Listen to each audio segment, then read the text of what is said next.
To get started on our portfolio, we're going to use Adobe InDesign. Let's get started with creating a new document. There are quite a few options in document setup. But let's also take a look at what I want you to do during this video. Not only do I want you to watch it, I also want you to do. I want you to follow along. As needed, I want you to pause. As needed, repeat. And at some points during the video, you're going to be asked to reflect. So we're going to start with document setup. And we are going to say that our intent is for print. Although we do have the option of web and digital publishing, at this point we're going to go with print, and later we're going to come back and adapt our document for online publishing. At this point we're going to go ahead and set it up and say that we have 8 pages. We do want facing pages. We're going to start with number 1. We're simply going to work on letter paper, which is 8.5 by 11. Although we may look at a larger paper later, I feel that as a student, a letter-sized paper is what you most closely can relate to. And we are going to turn our paper landscape in direction. We're going to leave our margins, standards, and our column at 1. Go ahead and hit OK. And before we go any further, you do want to go ahead and save your document and name it. So we're going to do a File, Save As. You want to select where you are saving your document at. In this case, I'm going to go ahead and put mine in my portfolio folder. And I'm going to name it Sample. You should also save yours in a folder on your desktop called Portfolio. You might need to pause and make that folder. And your file name, your last name _ portfolio. So there's a couple different items that I want you to learn about within InDesign. And one of the first ones that we're going to need to make sure we understand how to do is put in a frame. So there in Adobe InDesign there's a frame tool. And this tool is a little different than some of the other tools in the sister Adobe products. But this is your frame tool, and the frame tool is what we want to use when we put images in. Now let me back up just a little bit. I said about a sister product. Within this course, you guys have you have good knowledge of Photoshop, you have good knowledge of Illustrator, and now we're going to build some skills in InDesign, but you're going to see a lot of the tools have very similar behaviors. The frame tool is what we are going to use when we want to put in graphics that we have developed in other programs. And one of the first graphics that you're going to want to bring in is your logo. So let's go ahead. I'm going to use a rectangle frame tool, click and drag, and you see that it's going to create an X. And this is saying that this is the placeholder of where you can put your graphic in. And we're going to put our graphics in using what's called the bridge. The bridge in Adobe is great because you can simply kind of drag and drop some files. If you don't have the mini bridge appearing on your screen right now, please navigate to Window, drop down to Mini Bridge to add that. So you can see in my bridge, I can now simply navigate to the folder that I need. I can find my logo, and I can drag it in. Now I'm not actually going to put my real logo in. I will put this crazy monster that I built in Illustrator a while ago. Now you can see right now that nothing is appearing in my window. There's a little something right here. That's because I need to fit the contents to the frame. And you do have some different options on how you can fit your contents to the frame. These are your fit buttons.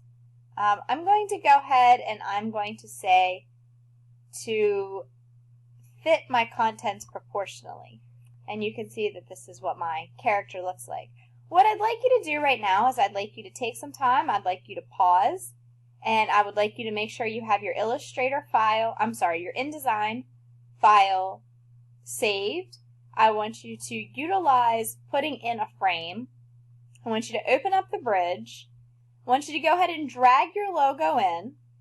And I want you to experiment with the different ways that you can place your content. And I want you to then try to differentiate between how these 5 buttons function. So again, we do want to use the framing tool when we're inserting images. But what I'd like you to do in this next section is I'd like you to reflect on why we want to use the framing tool when we're placing images. And I'm going to just drag an image in to use as an example.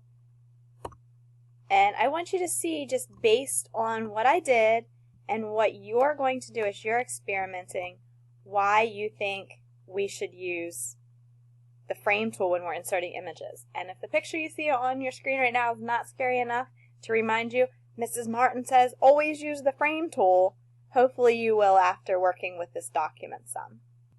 Alright, so what a perfect opportunity to learn how to use our selection tool and simply hit delete on our keyboard to get rid of things that we no longer want on our screen. Alright, so it's going to be really important in our portfolio for us to be able to use text. So just like the other Adobe applications, we have a big T.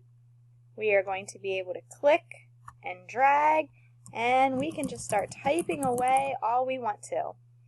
Like many of the other applications that we have used in class, there is quite an array of text options, and we will discuss these in more detail in class, but go ahead and feel free to experiment with some of those and see how those work. Let's go ahead and talk a little bit about exactly what a facing page is. We talked about facing pages in the very beginning, that we do want facing pages. So this would be our cover page, and then down here we have our facing pages. So this is where you can see we have our left page and our right page. Just go ahead and do a view, and I'm going to zoom out so we can see both of our pages. So here we have facing pages. We also want to be able to start talking about guides. Guides are going to be really important. We want to use smart guides, and we're also going to be using what I like to just refer to as drag and drop guides, and these are really going to help us with our page layout, because we will be emphasizing alignment with this project and how you're going to lay your pages out. Before we do that though, we want to take a second to talk about how to change our units. Right now we're working in Pisces, which is not something that we work in a lot, so let's go ahead and learn how to change our units. We're going to go to Edit, Preferences, Units and Increments, and we are going to change our ruler units from Pisces to inches. And simply hit OK. And now let's start talking about those guides. So let's say that we wanted to lay this page out in a simple two-column layout. The first thing we're going to need to do is we are actually going to need to open our Pages tab up, and we're going to select that this is the page we are working on. And we're going to go to Layout, Create Guides, and we're going to say that we want 2 rows and 3 columns.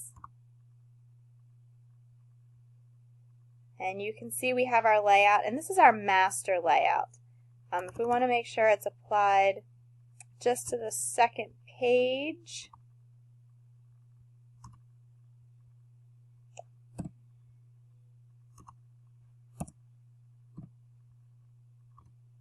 and there we go. So we now have that applied to our pages down here. Now let's say as you're working, let's actually go back to our cover page and take a look real quick. So let's say we want to go ahead and remove these guides. You can simply take your selection tool and you can click and you can drag those off the page, because maybe they're not applicable to what you're working on right now and you just want rid of them. Or maybe you're working on a page and you say, you know, I need another guide. I need more.